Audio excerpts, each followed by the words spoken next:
বয়স তখন 14-15। হঠাৎ একদিন হাতে এলো চিঠি।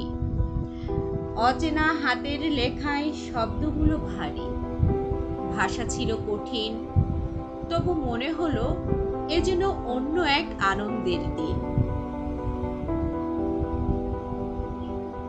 অজানা কারো অজানা ডাক কাগজের পাতায় যেন বেজে উঠল হৃদি স্বরের ফাঁক। কি লেখা আছে বুঝিনি তাতে, তবু আলোড়ন জাগে বুকের গভীরে সেই রাতে। বইয়ের মলাটের ভাঁজে লুকিয়ে রাখলাম চিঠি, গোপন ধন যেন যতনে জমালাম। ভাবলাম হবে অনেক, তারপর পড়বো ধীরে, কিন্তু পড়া হলো না, সময় গেল সরে। আব্বা পড়াতে বসে মলাট খুলে ফেললেন, গোপন রঙিন পাতায় চোখ বুলিয়ে নিলেন। চোখে ছিল নীরব দৃষ্টি, অভিযোগের ছায়াও ছিল না। হয়তো বুঝলেন এইখানে মেয়ে দোষী নয়।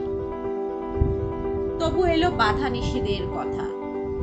প্রথম প্রেমপত্রের স্বাদ নেবার আগেই স্তব্ধ হলো বাতাস। তবু ডাকপিয়নের হাতের খামে আসতো চিঠি, আমি জমিয়ে রাখতাম। পড়া হতো না কিছুতেই। বাড়ির ভিড়ে বলা যায় না কথা, চোখের ভাষায় বোঝা যায় না ব্যথা। তাই ছুটে আসতো সেই স্কুলের আঙিনায়। নীরব ভালোবাসা ভাসতো গোপন হাওয়ায়।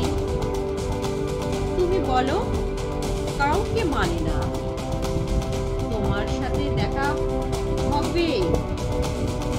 আমাকে পেটে তুমি ভালোবেসে গেলে শুধু আমার পরিবারকেও অন্তরে বাঁধলে।